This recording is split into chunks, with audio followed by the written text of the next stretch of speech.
podcasting time, and I've got Cheryl Warsama joining me in the podcast studio here at the Rove Hotel downtown Dubai. We're going to be talking about mental health. Cheryl's at Vivamus. Vivamus. Why does that not roll off my tongue? Vivamus. It's just easy. Vivamus. Vivamus. Vivamus. There we go. Yeah. That's where you live. But you join us and we get to talk about mental health and more. I call it my sneaky little checkup because we just get to have a chat about getting these checkups, and I don't know, it just seems to roll off me very nicely. This is your mental health checkup hour. Yeah. Yeah. Well, you know what? And this is kind of fun because there's so much going on. We were talking a little bit about COVID stuff. Yeah. Are you getting a lot of folks who are coming in who are just feeling overwhelmed with the amount of information, the amount of talk, the amount of unknown about COVID these days? I think what I'm seeing is quite a few people finding it hard to adjust and return back to some kind of normality because of COVID. And now with this new variant starting, I'm sure that's going to be raising people's anxieties even higher. Adjustment's a big one, isn't it? And adjustment's major. Like some people are still super cautious about going to the mall, to going out to eat, to do anything that they used to do. So yeah, I think it's still very much in the mind of quite a lot of people. I find it's the little things, and I keep, as I'm talking with friends and with family, and that's the other problem. So adjusting is a big one, but friends and family aren't necessarily all where we are. And we're coming to you from Dubai, but this is cosmopolitan, and we're expats, and we travel, and we go home. So I've got friends and family in different parts of the world who've got different things on their mind about this new way of life that we've ventured into. And I find that stressful because it's not an equal playing field. Yeah, one thing that I find quite interesting, that you're absolutely right, where depending on where you're talking about, different people have different issues. What I like about here in the UAE, it's been quite easy. We wear a mask. There's no debate about whether to wear a mask or not. Everyone just wears a mask. And people get a vaccination, and there's no big challenges from an anti-vax point of view. And I think what I'm hearing from friends and family in different parts of the world, I think it's all of that confusion around how to manage it, isn't it?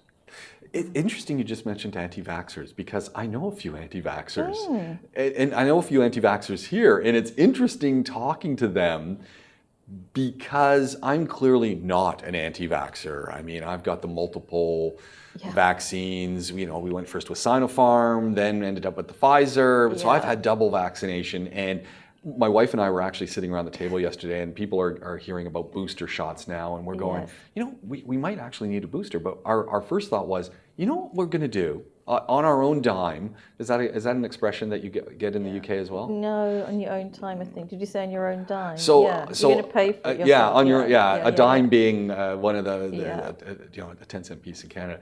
We're going to go pay for it, and we're going to get an antigen test to see what levels of antibodies do we actually have at this point, having had 4 doses of 2 different kinds of vaccines. Because we're thinking, look, I have no issue getting a booster. I'm keen to get a booster, but I also want to know, do I really need a booster at this point? Yeah, that's a really good point. I never thought about getting an antigen test. And they're not that expensive. Yes, so it's a good idea. I know Colin Thomas had one, and he's the We Will Fix It guy. And he said his numbers were like through the roof. Really? Yeah. Because he just wanted to know. He said, I just want to know what's going on. So I'm going to go do that. But the people I know, back to the other side, the people I know who are anti-vaxxers, I mean, I listen to their arguments. I think they're flawed, but that's fine. I mean, and it's funny because they said, no, we don't know. And I said, do you own a mobile phone? Do you own a computer? Do you drive a car? And they go, yeah.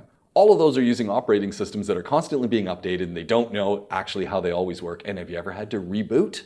That's because it doesn't work 100%. So this is our world, right? And polio, diphtheria, measles, mumps, rubella. Did you get those shots? Chicken pox? I mean, come on, people. Anyway, exactly. That's what I want to say to people. Yeah, but you've had TB, you've probably had diphtheria, you've probably had mumps, measles, and rubella. Do you get tetanus? Do you get tetanus? Yeah, exactly. And do you take vitamins? And where do you stop, right? So anyway, and so the interesting thing though, as I'm talking to some of these anti-vaxxers, is the noose is tightening on things they can do. And there's legitimate fear that I'm not going to be able to do stuff. Yeah. And how's this going to impact on my lifestyle? And all I keep thinking is, you're watching the news because the people who are in the hospitals are the people who haven't had the vaccine. And I don't want you giving me the vid. Yes. So it's like Yeah, they're showing that more and more, especially in the States. Yeah. The sort of the price people are paying for not having had the vaccine. Yeah. You know, and look, it's a great debate, and I don't want to go down that road, but it clearly causes a lot of people to be thinking more about these things, and it's causing stress. I think that's it, though. To be fair to the anti-vaxxers, I also just wonder what is it that it is in their mind. I think obviously there's huge amounts. I think they represent high anxiety, don't they? They speak to the fear of what this pandemic is about. And I dare say within the anti-vax movement there is a lot of anxiety. Oh, there's tons, Yes. and it's just fear about science. Yeah. It's fear about the rollout. It's fear about corporatization of our society. You know, this is the other one that gets me. So I'm a communication guy, and people are up in arms about the corporatization of healthcare and the small number of corporations that are creating all of these different vaccines and these different antidotes and things. And do you have the same concern about your media? Have you ever looked to see where all of your television, film, and information is actually coming from? Because if you look at that, it's 8 giant companies that own everything. Yeah. No one seems to be concerned with the fact that you're getting a standardized set of narratives coming from one corporation across all of its different types of media. Yeah. So it's like, Do people compute that? That's a really brilliant argument. But are people clued into that? no, I don't think they are. Right. I mean, look, and I'm not, just go Google it online, who owns the media. And there's wonderful lists, and some of them are a little dated, which is even better, because then you can see how things have changed in the last few years. But I always take Disney as an example, the Disney Corporation. And what do we think Disney? We think Disney, and we think theme parks. We don't think about how much media they own. They own tons of stuff. Really? Tons, including, major network in the United States. They own it. It's part of their thing. So Really? yeah, it's incredible. They control the narratives then. Well, I mean, do they have someone at the top saying, we don't want to hear these stories? Maybe, maybe not, but there's clearly going to be some form of homogenization of the slant of stories that are going to come through those different channels. Yeah, I think it's we mustn't digress, but I think that was quite an interesting point about the American election, though, isn't it? Is how the media did control what was made available, and I thought that was really fascinating just watching. Yeah, because there's no legal rule that in the States that any network has to air all of the presidential candidates. In fact, you only get the main ones. Yes. But there are other people running for president. Yeah. That they're never invited to the debates. They were given barely any media coverage because they don't have to. Yeah. It did used to be fun watching some of the candidates that you think, oh my God. Yeah. Yeah. Anyway, so it's interesting with that whole thing and where that leads, and oh man. But you know what? This is kind of cool because leading into the new year, we want to talk about self-esteem and that really has a huge impact on our mental psyche, and we were just talking about looking in the mirror, and I do these crazy dances. I've now started labeling doctor dance, professor dance, really bad dance, because they are really horrible. But and it's funny because people, and my mother-in-law being one of them, I don't think she listens to the podcast, but I hope she does. But my mother-in-law sends me a message, why are you doing this? I'm like, why are you putting the... and so that, I get this, and I can just see her sitting there going, this is on my feed. Yeah, it's like, why? Like, there's no reason for it. And then in the next breath, I get a message from someone saying, you know what, you make me smile. Yeah, you make me laugh when I see you. And that's as soon as someone says that, I just go, that's why I do it. I want people to... Yesterday's was one of my favorite ones because I was in back of a car, of the Land Cruiser, and I said, today I had a royal audience, and it's Sheikh Mohammed and Sheikh Mohammed, Mohammed bin Zayed and Mohammed bin Rashid, smiling, giving a thumbs up, and there I am dancing in front of them. And I said, this is the best. And I'm sure the people who own that vehicle were looking out the window going, what is he doing? I did cover their license plate because I thought, I don't exactly know these people. So I found something to cover their plate. But it's just fun. People are writing me and they're just going, you know what? You're making me laugh. I think it's really funny. I think it's what Dubai needs. It's so funny watching you in the different locations. And I know, it's getting hard. You got to pick them. I like the way you move and you're taking it so seriously. Well, and I can see you're not really taking it seriously, but it makes me laugh out loud when I see it. See, that I've succeeded then. Yeah. And that's kind of where it's got nothing to do with where we want to go today, but but it's in that vein. We have a definite plan, and coming up, so I'm going to foreshadow what we're going to do. I'm going to forward promote. That's the word. Forward promote. We're going to talk about the holidays, but not today. In our next podcast, we're going to talk about the holidays, and we're going to talk about it from that perspective of, getting together with your in-laws, not getting together with your in-laws, children who have got to now watch you navigate not getting together or getting together with your in-laws. You having a discussion with a spouse or a companion about where to go, who to go, what to go.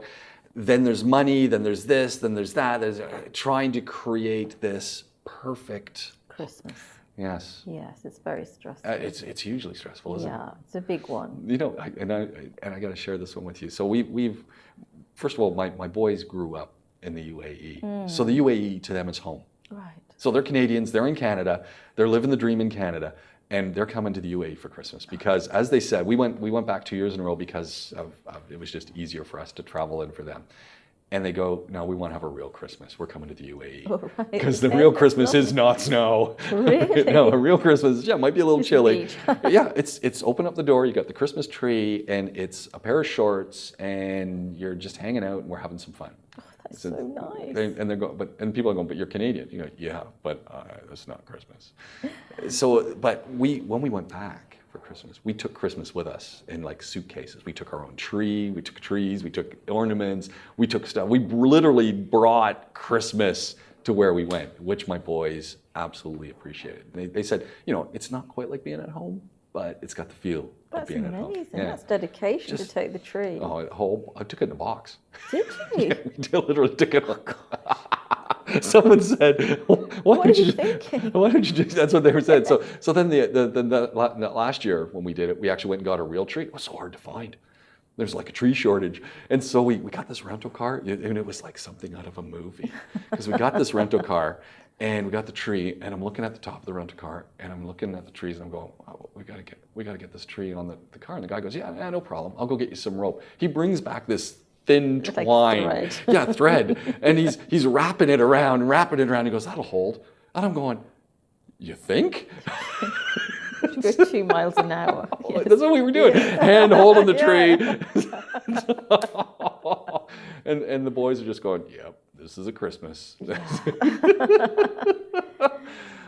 So that's where we're going in our next podcast. So next time we'll talk about Christmas. Yeah, or holidays, because maybe you're not celebrating Christmas. Maybe you're just going to have holidays, but it's the same deal. Yeah. And I find it really interesting talking to anybody about relatives or family and the expectations and how do you manage that, and stress levels go up. Everyone's stress level goes up. Yes. Okay, that's a good one. So we'll I get can there. guarantee you now there'll be a couple of 100 people or more in Dubai. So we're going to do that one, and we'll get it up right away, because as anyone who listens to these podcasts would realize that there seems to be a delay. Well, there is, because from the time that they're recorded to the time that we do it, but that one will get up lickety-split right away. So it'll... Okay, and I'll try and think of an action plan. Okay, you think... Yeah. So now you got a plan. So this I'll is... give not you an action plan for surviving Christmas. Yeah, that'll be perfect. Or the holidays, as they say in the States. Oh, I can't wait. Yeah, the holidays. Yeah, the holidays, Holidays. We call it we call it the holidays. That's what we call it. Yeah. The festive season. Yeah. Yeah, happy holidays. Yeah, okay, perfect. So where are we going today? And this is kind of good because we're like 14 minutes in. Let's rein it back, James. Yeah, rein it back in. Rein it back and let's focus. It's a professional podcast. We know what we're doing. This was an interesting one because actually, I didn't send you this topic. I mentioned it to you as you came in the door because we were going to talk about something else. And as I was sitting here getting ready for the show, and I was actually making some notes, I went, oh, this is the topic we need to talk about. And it's kind of a precursor topic to everything we talk about. And I don't think we've ever spoken about this, but we've talked a lot about mental health and why we need to go see therapists and the role of the therapist. Exactly, it's great. But we've never spoken about what to expect and how to prepare and what's it going to be like when I come and see you or come and see another therapist? Like the reason this topic came to mind is I've been talking with a number of friends and colleagues about therapists and look, there's a lot going on. It's that time of the year. It's the end of semester and things and it's the end of for many folks it's the end of the year when their books are calculated and jobs are coming and going and oh man. And more than once I've heard people, whether I'm out eating, whether I'm just out for a jog, and you hear people talking, and you hear the word, maybe I need to go talk to somebody. Yeah. And that's usually how it starts. Maybe I need to go talk to somebody. And as soon as someone says that, there's this great, and you hear that sound, because as soon as it's go to talk to someone, it's like, well, what I don't know who to go talk to, and what's it going to be like, and what are they going to find out, and what am I going to learn, and what's going to happen, and so much stress thinking about starting down this process that is only going to help somebody that I think a lot of people don't end up going. I mean, I think lots of people think about it, then they go on Google. Yeah, well. What I'll do is I'll go on Google, I'll go on YouTube, and I'll see if I can work it out for myself, or I'll have a look in these journal articles and see if I can work it out for myself, and then they don't get round to booking the appointment. Yeah. So when we've decided I want to book an appointment, and I've done it. I've called, I've been recommended by a friend, and they said, hey, I've got a place, give a call. There's a number of therapists there, they're going to be able to help you. So I've made a call, and I've got an appointment. What do I expect on my first appointment meeting? Yeah. What do we even call them appointments? Do we call them meetings? Do we call them counseling sessions? So what do I expect on my first time I come and visit you, and what should I do to prepare? Okay, that's a good question. So the first time you come to see a therapist, it is called an appointment, but we'd refer to it as an assessment appointment. And the assessment appointment is really the first point of meeting to explore the current difficulties that somebody is having. And you may require more than one assessment. I mean, really? Okay. Because obviously it can take time if there's sometimes people come with a lot of background. The story is quite dense.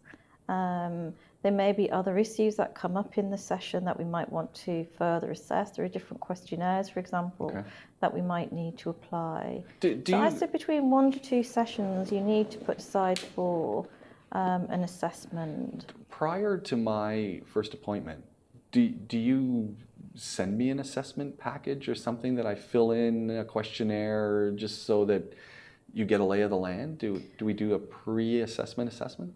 We don't do a pre-assessment. What we ask people to do is complete a questionnaire, and that just gives us a little bit of an idea about the nature of the symptoms that somebody is having. It helps us understand whether you're having problems sleeping, whether you're having symptoms of anxiety, if you're worrying too much, if you had any suicidal thoughts. It gives us just a little bit of an idea about what your general mood has been over the last couple of weeks leading up to the appointment. So when I come to the appointment, I come to my first assessment. It could be multiple assessments. What's the room like? Is it a couple of chairs? Is it a desk? Is it because we've all got the movies we've seen, and Robin Williams lying on the sofa, and or the Saturday Night Live skits. And what do I expect? Well, I would say in terms of our clinic, the good news is we've recently just moved into some new space. So I saw photos. We've got beautiful new offices. Yes. Beautiful looking. So hopefully you're going to come into a really nice environment. I'm not a psychoanalyst. Oh, bless you, James. Sorry, excuse me. Everyone is saying I'm sneezing over here. I do have a sofa, but I don't have a couch, so you won't be expected What's to. the difference between a sofa and a couch? Well, it's I what call you them the see. same thing. Well, no. When you go to an analyst room, like if you think about Freud, people laid out on a couch. Oh, okay, like yeah. a chaise lounge. They lay back, right, yeah. And the therapist sat behind you, and It's not the way it works. it's not the way it works. No. So it's just Nice little Afghan blanket on there. And no, there's nothing like that. So it's just a comfortable room. Okay. Yeah, and A couple of chairs, kind of like this. couple of chairs. We've got a couple other in chairs my room, here. I've got a chair. I sit in a chair. Then I have a sofa that the clients sit on, and then just the usual things you'd find in a consulting room. I've got a desk, my laptop, phone, and it's a very nice, peaceful environment. So it's completely soundproofed. It's completely safe space that you're going to come into. I think maybe people build up too much in their mind about what they think is going to happen. And often what I will say to people is, it's like having a conversation, and it's a little bit one-sided because I will be asking questions, but really that is what's going to happen in the first session. So when you must get situations where a client comes in. It's that first meeting. It's the first assessment. They've come into Vivamus and they've walked in and they're, oh, it's really nice. And walk into your office and you close the door and now it's soundproof. And there's that moment. Well, you'll go take a seat. There must be that moment where the air is somewhat charged and you must feel that anticipation. Actually, to be fair to most people, it's not as frightening as people think it's going to be. So I think by the time people get to the clinic, they've had some contact with our lovely reception staff. I think at that point, people are a little bit calmer. What takes people by surprise often is how emotional they will get. Oh. So people will say, but I didn't feel tearful before. I knew what I was going to say and I don't understand why I'm crying. And so I think it's just that there's a build-up of emotion that once you're in that space and you're beginning to think about what brings you to the appointment, there's often a release of emotion, and that's just completely normal and to be expected. You said, I want to back up a little bit. You said, so once we're sitting down, where you start asking questions, it ultimately falls on the client. I want to use the word patient, but I think that's just the wrong word. Well, it's interchangeable. Some people use patient, some people use client, depending what setting you're in. When I worked in a hospital, I used to think more of patients. Okay. Yeah. Do you find for most people, because of the environment and the expectation, that conversation flows pretty easily? Yeah, I think people are usually amazed at how much, but that's the other thing people say. I can't believe that I've just, said so much. I've done nothing. Or people will come to their second appointment and they will apologise.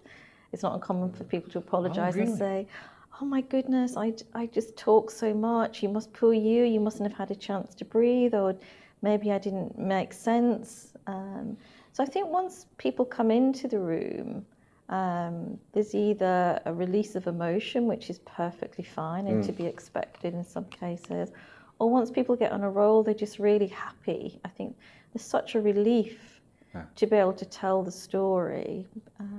So that's some of the things that can happen. One of the things with having all of these conversations, and as you said, it's just an opportunity to talk in a protected, safe environment, because as much as you can talk to a spouse or a good friend, it's great, but there's a lot of baggage tied into that, and those people that you might be confiding with might be part of the problem. Yeah, absolutely. So I can totally understand how it's just an opportunity to talk and not have to think about where this conversation is going to lead down the road. I mean, in the sense of how it could, and again, the wrong word, but weaponized, or how it might come back, or it might inform the relationship, or might change the relationship. Yeah, the thing that I think is amazing about therapy is that It is completely confidential, and it completely protects your other relationship. Which is amazing, actually. Yeah, exactly. It's the ultimate buffer. It's the ultimate buffer because it will never leave the room. No one will ever know that you've had a conversation about somebody that you do actually love and care about, but maybe you're having some problems with. Unless the person chooses to tell that person, it remains completely confidential. I love the idea, and I was just thinking about this when someone's going to go for some counseling. You could just say, I'm going to a doctor's appointment, because ultimately you're going to a clinic. And I mean, it's just a different kind of clinic, but it just creates, I'm going to an appointment. No one asks too many questions about that because no one wants to know about those things. And how was your appointment? Yeah, it was excellent. Yeah. I think there is that concern. I think if you come to therapy and you're having that confidential conversation, I think your nearest and dearest might be quite curious about what you're talking about. For sure, right? Yes, like, is it me? Are you going because of me? Or But I think I would normally say to people, it's obviously their choice what they choose to discuss outside of therapy, but it is really, it's a private space. I come for my first appointment. We do an assessment. What happens at the end of the first appointment? Like, where do we leave off? Where do you leave off with the people you're speaking to? Well, let's backtrack a little bit. Let's say what might happen in the assessment, so that people are clear. That's even better. What I will always explain to people, tell you how long it's going to be. So usual first appointment can be about 50 minutes. It might be a little bit longer. I'm obviously I'll always say to people, I'll be interested in finding out why you're here, what the current difficulties are. There'll be an exploration, a little bit of your background in the first session, just to get a sense of, family, but probably wouldn't go into too much detail about that in the first session unless it was necessary. And then, we begin to explore the issue, and I might make some comments as we go along and clarify some points. And towards the end of the session, I will begin to summarize what I have understood from the person, and begin to,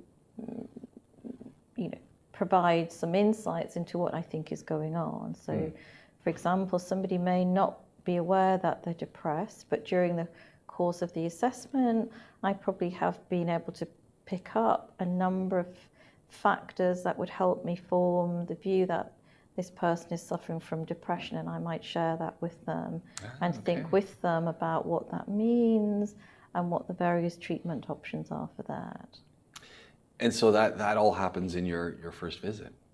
If it's yes, it might be that we've got to meet again in order to further explore. Depends. People come with different levels of complexity. So the more complex the case, the longer the assessment process might be, because there's so many other factors that you have to take into consideration. How long would you have between the first visit and the follow-up visit? What I say to people, ideally, the appointment should be 1 week apart. That's in the perfect world.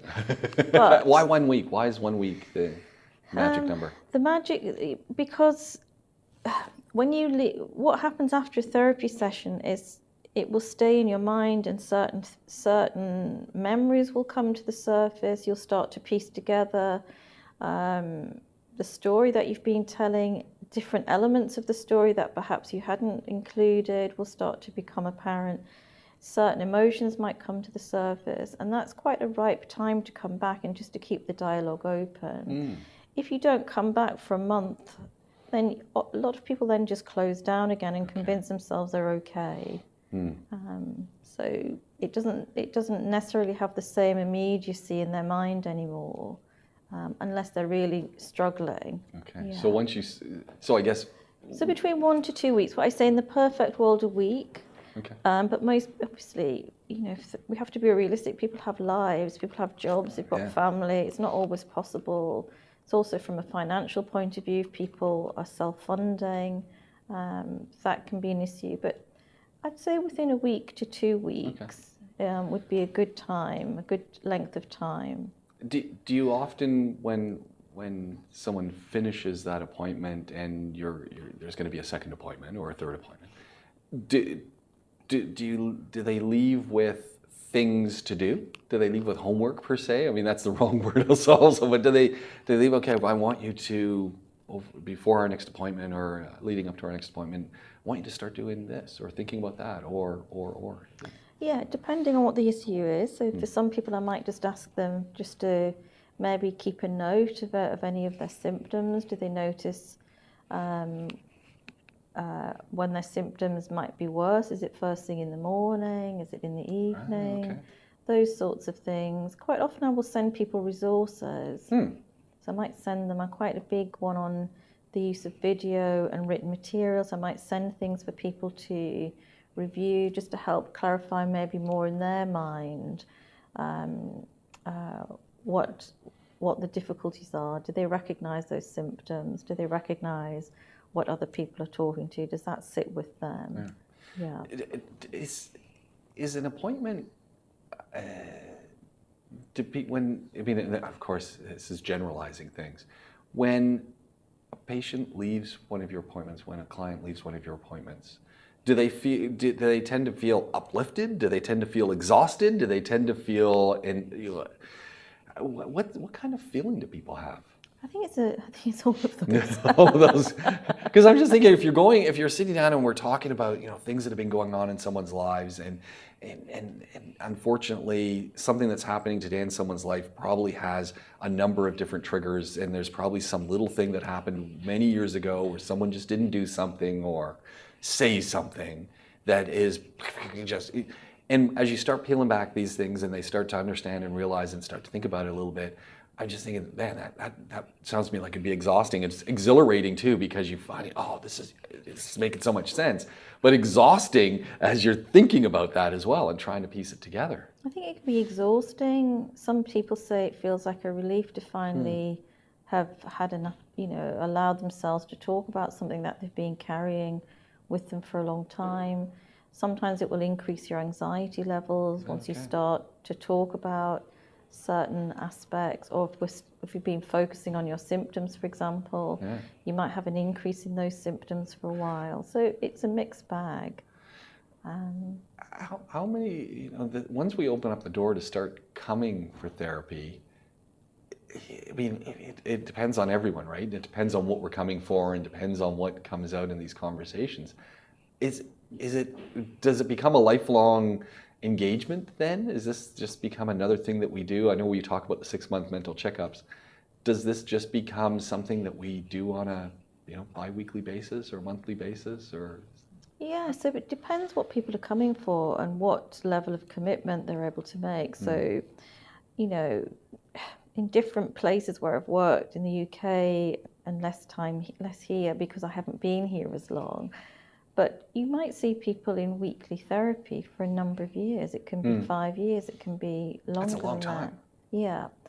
But that is for some people, that is really necessary, and it's a really valuable process. And that is actually really quite interesting, of being part of that progress and that change over a long period of time. And I've got a couple of people here now that I've been seeing for quite a long time, and they're just in a regular routine. They're either coming every week or every 2 weeks, and that's been going on for a couple of years. I mean, I think a lot of times for many people, we have the vision of a therapist, again, from TV and from movies, and we always see that, I got to call my therapist. Does that happen? No. I got to give Cheryl a call.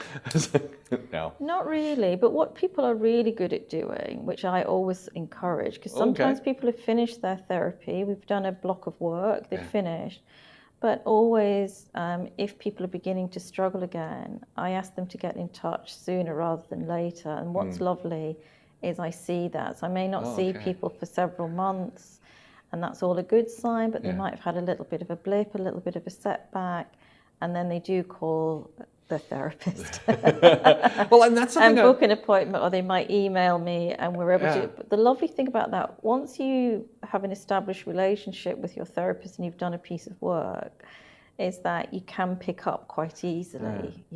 And so we were able to do some work. Maybe we'll just have one session, or we might have a couple of sessions, and then the person goes off and gets on with their life again. So it's a bit like having a doctor. That's what I Okay. try to say to Yeah. people, is that in some cases you don't see the doctor every week. You may have gone through a period of illness, you've had treatment, and then you're recovered, you're getting back on with life, but then you might have a flare-up of symptoms, in which case you need to have a little bit of treatment again, and then you get better and you move on. So I got a doctor analogy, and you could say, no, this never works. I used to sit down and have Sean Petherbridge come on to the podcast, and we would talk about medical stuff, kind of like with Dr. Jenna. And he would talk about his experience in the clinic, and he said men were the worst for this, but he said this would happen all the time.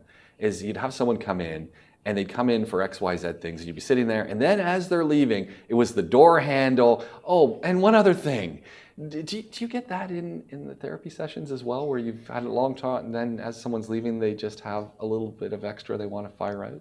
yeah, not really. I think that is more. I think that is more what happens in the GP surgery. Is that, oh, by the way. Yeah, by the way, I got this thing, which is really what they were coming for. That's exactly what they're coming for. I think when people come to therapy, they've usually got an idea about what they think would be helpful. Now, what can happen is over a longer period of therapy, pieces of information become more available to the person. Maybe they haven't thought about the link between this event and the symptoms they're having now. Right. And through that process, they start to, oh, actually, you know what, I should have taught, did I tell you about this? I'm sure, I think this is relevant, but I hadn't made the connection before. So that tends to be more what happens in therapy. I'm really curious about long-termers, and I mean, you must get clients, as you said, that come every couple of weeks, and it could go on for months and months. Can there be a finite end where they only need to come every 6 months? I mean, is that the goal ultimately with therapy sessions, to get to that point?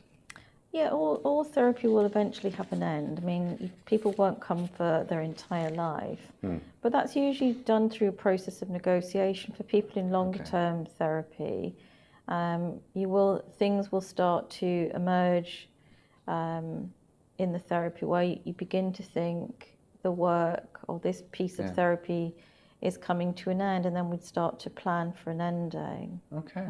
So you actually start working towards an end. You work towards an end, okay, and we'd probably cool. space it out. It might be that you work on an ending over a 4-month period or a 6-month period, where you're just gradually tapering it down, and then you might have your final session. And then some people go off into the distance, and you never see them again. And by that, I always hope that whatever we've done together has been useful, and they're now leading a more meaningful and purposeful life for themselves. And then, as I said, people are also welcome to book a follow-up appointment or to come back at any point. It's those wellness checkups that we keep talking about. It's like, and obviously for lots of people it's for personal development. Quite a lot of people come for longer term therapy because they're investing in, it's like personal development. So you might come in the beginning with a burning issue, and you do a lot of work around that. And then as time goes on, there'll be other things that you begin to use therapy for, more, maybe perhaps addressing more immediate issues in your day-to-day life. I'm really also curious about the folks who have come and they've finished. We've done what we needed to do, and you're happy and they're happy. And that whole setting people up to be able to move forward effectively, but also to be able to recognize, you know what, I need to come back. And it just sounds to me like so many people, and again, this has got nothing to do with therapy, this is relating it back to the medical world, where someone's had an injury or they've got a reoccurring injury and they go get it sorted out, and then they know that when this starts to happen and that starts to happen, this starts to happen, I need to get back in there. But they wait. Oh no, it'll sort itself out. Oh no, it'll be okay. Does that also tend to happen with therapy? I think it can happen, but I do quite a lot of work on helping people understand the importance of addressing symptoms early on, because if you address things before they take root, it's much easier. Yeah. And there's no, I don't know what you would call it, there's no certificate for enduring. Well, I was wondering, I don't know do why I get a card? No, Do you I don't, get, there's do no, I get there's no medal for there's enduring. no, you don't click through. It's not like a frequent flyer thing. No. There's nothing. There's no Nothing. points or No. anything for persevering as long as you can with being miserable or anxious or something like that. Yeah. Is you have the symptom, it doesn't say anything bad Yeah. about you, but why don't you come and have a chat Yeah. and let's see what's actually going on? Because not all symptoms are a sign that you're sliding back. It could Right. be that you've maybe been going through a stressful time or something's happened and maybe old ways of thinking have been activated again, and we can, quite easily start to address that. Which is the big issue, isn't it? Because at the core of what you're doing in a session is trying to help people enact new ways of thinking and dealing with situations, but those old ways that you've been dealing with since you could start walking and talking have been working and maybe badly, but that's what you do. That's your coping mechanism. That's the way you deal with things. And now we're going to do it a little differently. Yeah. And it's easy to just slip back. It's comfortable like a nice pair of slippers. Well, I think it can be like a nice pair of slippers, but we don't want you to wallow in those. Well, they're smelly though. Yeah. They're old and they're frayed, and really they don't work anymore. You're holding on to them for sentimental reasons, but you need to get something new. I think what's really interesting though, what I really find interesting is when people come back and in a way they've become their own therapist. Well, that's a good thing if you've been coming, because that tells me that you've been listening and you've been learning and you recognize. So people will often come back and they will know that they're in a little bit of trouble, but they'll be aware that something is happening, that they're thinking in a particular way again, or they're reacting in a particular way again, and they recognize that they're playing a part in that and that there is a way out of it. Does that make your role more difficult when someone's already doing this, starting this? No, if you've been in therapy and we've been doing work together, it's really encouraging when people come back and they understand what is going on, but they just need a little bit of help out of the loop. Yeah, so they can observe it, they can recognize it. Yeah, and they just need a little bit of coaching around maybe some of their skills, or we need to process something a little bit. Do you think of yourself as more of a coach than a therapist? No, I think I'm definitely a therapist, yeah. But sometimes when people have had a long break from therapy and they're coming back in for a checkup, maybe you're just coaching people back into using their skills again. But no, I don't think I am a coach. I think I'm. Is it exhausting what you do? I mean, I mean exhausting in that you're getting, in a sense, embedded in different people's lives and the different complexities of what they're going through, and you're making sense of it, and you're helping them to discover new channels and new ways to deal with things. From the therapist's point of view, it must be exhausting. Well, it can be tiring. Some mental health conditions are more complex than others, and so sometimes dealing with those sets of symptoms and finding creative ways of helping somebody understand their symptoms and to find ways of managing that and deal with setbacks, that can be quite challenging. But I think it's tiring because it can be a long day. Yeah. But I think just what I will always say to people, because people ask this other question, is yes, it's tiring, but remember, you have relationships with people. It's not a fake relationship. Like, you are genuinely interested and curious when your client comes back to hear how they're getting on, and in some ways that's actually quite uplifting. Do you find there's a lot of emotional engagement as well? So it's not just the physical side of things, but there's a lot of emotions that you start to really get embedded with your clients as well. And I mean that in a good way, but that's also an area that can make you that can be exhausting. Yeah, I have to think about that. Obviously, it can be tiring. I would be lying if I said it wasn't. But I don't. But that's what you train for, though. So I mean, I think that's the thing, is you are trained to deal with a certain amount of stress, and you've trained to be focused in a particular way, and you're trained to have boundaries so that you're not being so drained. But yes, obviously, just I'm human, and just like everybody else, sometimes you can get tired. But I don't think that's something that I've been at it a long time. I don't think fatigue is always the one for me. Yeah. So when you were talking about some folks come for a shorter period of time, some folks come for a longer period of time. If I'm going to start engaging in a therapy session, what should I have in my mind is the time commitment I'm going to have to give to this? I know we've talked about, every week or so, probably at the start is good. I know there's no blueprint and there's no, it's going to be 6 sessions and you're going to be okay. Okay, so the first thing to say is it all depends on what the issue is. And the complexity of the issue will have some bearing on how much time you would be advised to invest in having therapy. I work around certain clinical guidelines. I use the UK guidelines, which are called NICE, and they give recommendations for the minimum number of sessions required for an effective treatment. And so I try to stick with that. So it can be anywhere between, say, 8 and 16 sessions, depending on the condition, and it can be many more, again, depending on what somebody is presenting with. And then there will be different ways you work. You might see somebody individually, you might have to see them with their partner. Sometimes you have to do family sessions. So there is different ways in which we're working.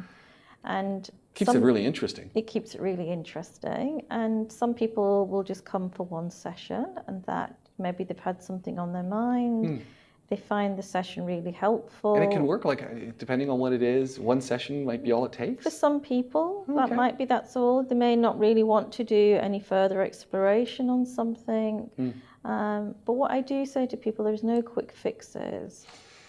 I think you have to just treat it a little bit like going to, it's like getting physically fit. Is that it can take a while to get physically fit. You cannot get abs in 6 weeks, regardless of what anyone will tell you. And mental processing takes time, so there's no quick fix. And therapy is not really linked to how intelligent you are, because often people think that as well, though. People really think if they're super intelligent that they will be able to do therapy quicker because they're smart, and people think they know all the.